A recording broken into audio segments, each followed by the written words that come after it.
Hello, magandang tanghali sa inyong lahat guys. Ngayon ipapakita ko lang ho sa inyo yung aming harap ng aming bahay, ang karagatan. Ayan. So guys, masasabi ko talaga, so kakatapos lang namin ng problema, kakatapos na ng libing ng nanay ko kahapon. So dapat ngayon, pauwi na kami, kukuha kami ng ticket. Kaso, umaga pa lang pakiramdam ko hindi na maganda yung panahon, parang makulimlim na mahangin. Yung pala ay mayroong bagyong pumasok. And then, syempre, pinoproblema ko rin kasi yung dalawa kong ate at saka yung isa naming kamag-anak ay kasama nila papunta ng city ng Masbate dahil nga po ay hinahabol pa rin nila yung para sa nanay ko na tulong na ngayon ho ang balik dahil nga po ay sa national ID na hinahanap. So dahil nga po ang national ID ko ay naiwan ko dito sa Maynila. So swerte naman yung ate ko dumating ng galing Samar. So dala nila ang national ID. Siya ang nagpunta kasama yung isa kong ate. Ito ipapakita ko lang sa inyo yung bahay ng ate ko. Ayan. Ang damage lang po niyan ay yung mga yero na binagsakan ng niyog sa gilid. So, balik-balik po yan. Ayan ang niyog, kung makikita nyo, nasa gilid ng bahay, dyan po bumagsak. And then, yung kanilang mga tabing-tabing na lang po yan ng yero kasi talagang baklas po yan ng bagyong upong. Ayan, kung makikita naman ninyo guys, tabing-tabing yan. So ngayon guys, malakas yung hangin talaga kasi may pumasok na bagyo signal number 1 daw ngayon. Kaya, ayan. So maswerte nga ang mga solar ay hindi nilipad ng hangin. Ayan guys, yung motor ng ate ko na daganan ng niyog, putol po yan. Putol. At saka ito po yung gilid, natumbad din dyan ang puno ng niyog, tapos yung katabi niya na buwal, bumagsak padagat yung katawan. Ayan siya, kung makikita ninyo guys. So wala na yung kahoy dyan, so hinakot na, kinuha na nila. Ayan. Doon sa pinakadulong-dulo niyan guys, nandyan yung bahay ng nanay ko. So dyan bumagsak yung bahay namin at saka pati niyog. So dyan po namatay ang nanay ko. So dahil po dyan sa dulong-dulo na yan, yung mga katabing bahay po ay wala na rin po. So talagang lost po ang mga bahay dito banda. Mula doon sa area namin papunta sa pinakadulo, lost po ang mga bahay po, wala pong natira dyan.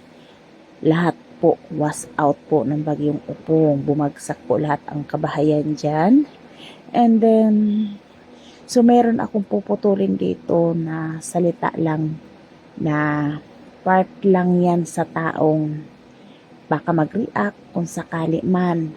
Baka mag-react dito na dahil nga sa isang bagay na kung magpunta yung ate ko sa Masbate dahil mayroon nga nilakad. So, yung ate ko na po ang mismong pumunta doon na dapat ay obligasyon ng isang tao na mag-report siya dahil may sakuna. Hindi po nag-report yung taong dapat na siya ang gumawa.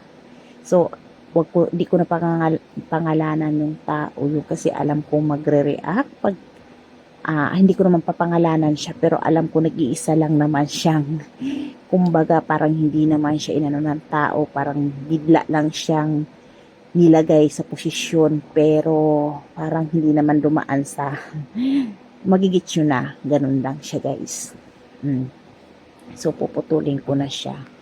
So dahil nga po dapat may sakuna, active dapat siya sa barangay, dapat lagi siyang nagre-report pag halimbawa may ganitong sakuna, may bagyo, dapat laging active tayo sa posisyon sa mga tao mo na dapat kailangan mag-report na kung ano nangyayari dyan sa mga tao mo, sa mga kapaligiran ng mga tauhan mo, kung ano man yung sakop mo, dapat active ka. utang na loob naman.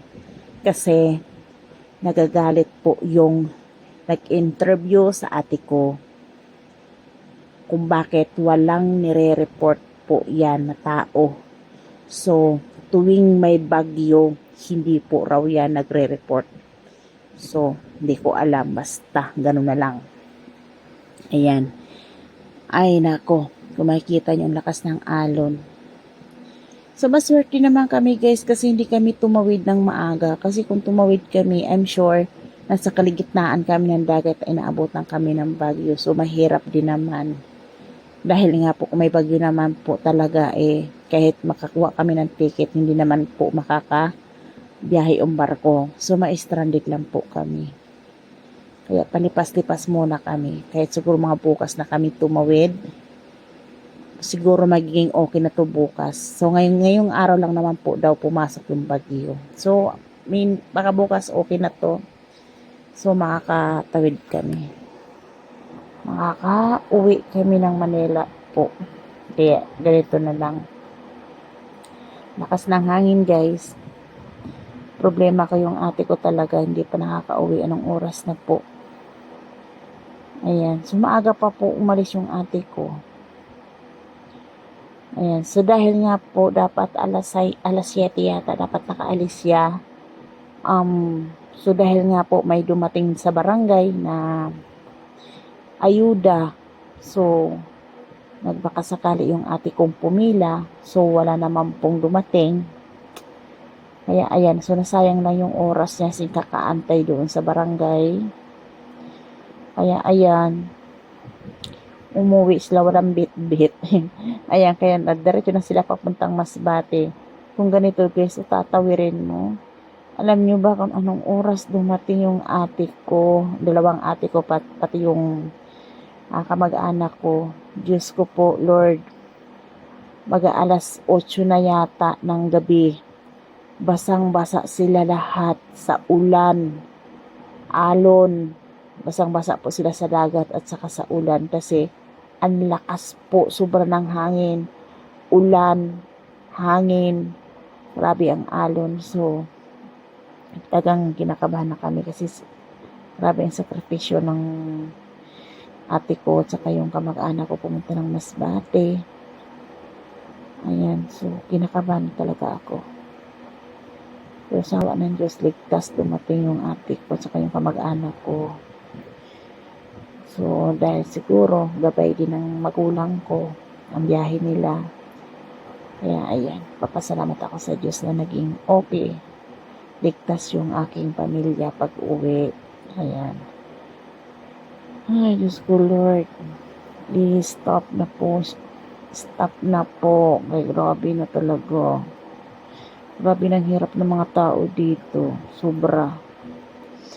Hindi na makahanap buhay dahil walang kuryente, walang yelo, walang bumibili ng isda dahil wala nga pong yelo.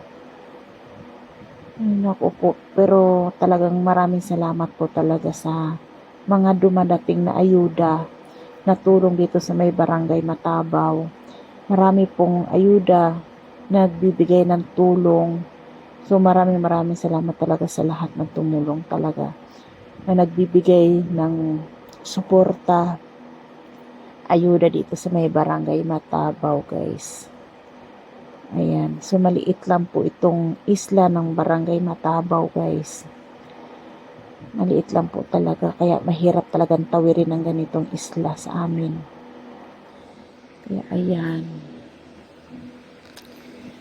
Ay, grabe. Palakas na talaga yung alon.